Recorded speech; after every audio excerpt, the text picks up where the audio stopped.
What's going on, everyone? Welcome to the Monday, October 30th edition of the NBA Lineup Generator video. I'm your host, Adam Scherer. You can follow me on Twitter at ShipMyMoneyDFS. We have 11 NBA games tonight, and we're going to walk through the lineup generator, take a look at what the lineups look like that we're getting, look at some of the overall player exposures. If you're not familiar with this tool, it is going to create lineups for you that we have simulated out and that are profitable lineups, and you can choose different settings. We'll get into that, but it's a very quick, easy way to get profitable lineups, get lineups that are good for your contests. You can create up to 20 at a time and save them. You can use them on both DraftKings and FanDuel. So we'll walk through that. And if you want to use this tool or any of our other NBA tools, through tomorrow, use the promo code NBA Tipoff, get 20% off any of our packages, including the lineup generator. But you can use that for anything. So NBA Tipoff gets you 20% off. And now starting on DraftKings, we're going to look at the DraftKings main slate. Now, your first option here is you can choose how you want your lineups to look.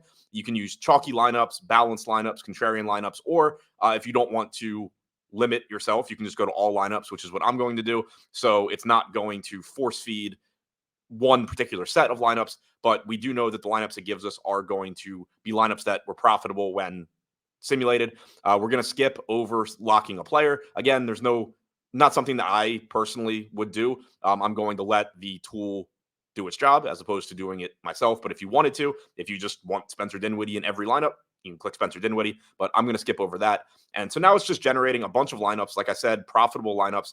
This one is very chalky. 10th percentile in, not very chalky. 10th percentile in projection. It is very chalky. I was right the first time. But we do have a 1% owned Josh Green in here. So it's still, a relatively contrarian lineup. And like I said, you are expecting these lineups to be profitable. But what I'm going to do for this video is just save the first 20 lineups that we get. And then we can walk through and see how they look overall. So we're going to save these 20. And then we can go to view saved lineups. And here on the right-hand side, you can see your player exposures. At the top, we have Spencer Dinwiddie at 45%, Kobe White at 40%, Jalen Johnson, Royce O'Neal. These are all pretty popular options tonight. Vucevic is relatively popular as well. But there are some contrarian guys mixed in also, and that is what you would expect to see in good NBA lineups. So looking at this first lineup that we have, again, this was a chalkier one. We have Kobe White, Spencer Dinwiddie, Royce O'Neal, Brandon Ingram, all projected north of 20% owned. Josh Green is the differentiator here. Not a very high likelihood play, but he does project for about 19 DraftKings points, and he is one way that we're differentiating in this lineup. Anthony Davis not getting a ton of ownership at 11%. Very high upside contrarian play as well. Looking at that lineup had a 173% ownership percentage, 263 fantasy point projection. Here we have one with a 263 fantasy point projection again, but only about 150% ownership. So a little bit more contrarian lineup. There you have Cam Thomas coming in at about 20% instead of Spencer Dinwiddie at 40%. So you're saving some ownership there at a similar price point with a different Nets guard. DeMar DeRozan, 14% owned. Vucevic around 12%. So we're quite a bit over the field on Vooch, who's very reasonably priced at 7,200. Getting to Brandon Ingram again. We have a contrarian Gordon Hayward at only 3.5% owned for Charlotte. No problems with getting to him. Jonas Valanciunas, only $5,700, 10% owned because it is a pretty deep center slate. That's a spot that I'd like attacking. There are several centers in that price range that we can get to at modest ownership.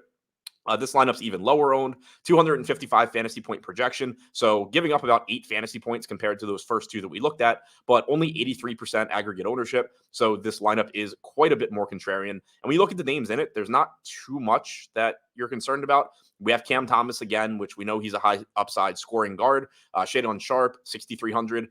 31 fantasy point projection, so not the best in his range, but only 10% owned, does have a path to success. Sadiq Bey, likely coming off the bench for Atlanta, kind of a leverage play against a very popular Jalen Johnson. Johnson moved into the starting lineup, but Bey still played plenty of minutes off the bench. He's only $4,600, only 5% owned. We get into some Jalen Williams, getting to Vooch again, Isaiah Stewart again.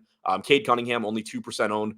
A little overpriced for his median projection, but you're never upset about getting to a low-owned Cade Cunningham. Mark Williams at 6,100, again, low-owned at a very deep center position. So you can see as you look through these lineups that there is typically going to be a nice balance of getting to the players that project the best points per dollar, but then also finding ways to differentiate and still give yourself upside. So again, when you look at the player exposures here, Dinwiddie, White, Johnson, O'Neal, all pretty popular guys at the top, but then you're mixing in, high upside plays that are a little bit less popular, like Kuzma, like Vooch, Ben Simmons, Cameron Thomas, Jonas Valanciunas. All of those guys are, pretty reasonable ways to differentiate your lineups. Now we're going to go back and do the same thing for FanDuel. So go back to the initial page here, click FanDuel main, all lineups, skip, and we're just going to generate lineups. Going to save the first 20 and see how that looks. Now, again, if you're doing this on your own, you have the option here to discard a lineup as well. If you just look at it, you don't like it for whatever reason, you can discard it and it'll give you another profitable lineup. So we have these first 20 on FanDuel, and we are going to take a look at those. Overall player exposures, we're getting to a ton of Kobe White. He's only 5,100. Royce O'Neal showing up a lot here again. Same with Dinwiddie. We're getting Jalen Williams. Paolo Banchero is one of the biggest differences today between DraftKings and FanDuel. He's much more expensive on DraftKings than he is on FanDuel, where he's only $7K. So he's very popular, very good play there. We're seeing Ben Simmons show up again. Looking at the individual lineups, 302.5 fantasy point projection here, 226 projected ownership. Going through the lineup, you have Josh Giddey, reasonably low owned at 11.5%. Drew Holiday, very popular at only 6,500. Tyrese Halliburton's always an exciting contrarian play when you can get him at 3% owned. Kobe White, 30%. Paolo Banchero, 30%. Jalen Williams, 40%. Royce O'Neal, 50%. So we certainly have some popular plays here, but, again, you have Giddey offsetting some of that. Tyrese Halliburton is contrarian. Clint Capella at 6,300, only pulling 5% ownership. So that all looks pretty good. Here we are giving up about 6 fantasy points, but we're also saving a lot of ownership with this next lineup. Again, getting to Giddey, we're going Simmons, Dinwiddie, D'Angelo Russell, only 6% owned at 6,200. Not a bad price tag there. Brandon Ingram, Zaire Williams, sub 10%. Kyle Kuzma right around 10%. We're getting to Capella again at 5%. So just like we were seeing on DraftKings, keep in mind with NBA, you are typically, even in good lineups, going to have some chalky plays. We're seeing that here, and then you're just balancing it out with some other guys. So again, pretty concentrated ownership here at the top, but then spreading things out with some high upside plays here like Ingram, Williamson, Vooch, Halliburton, Porzingis, etc.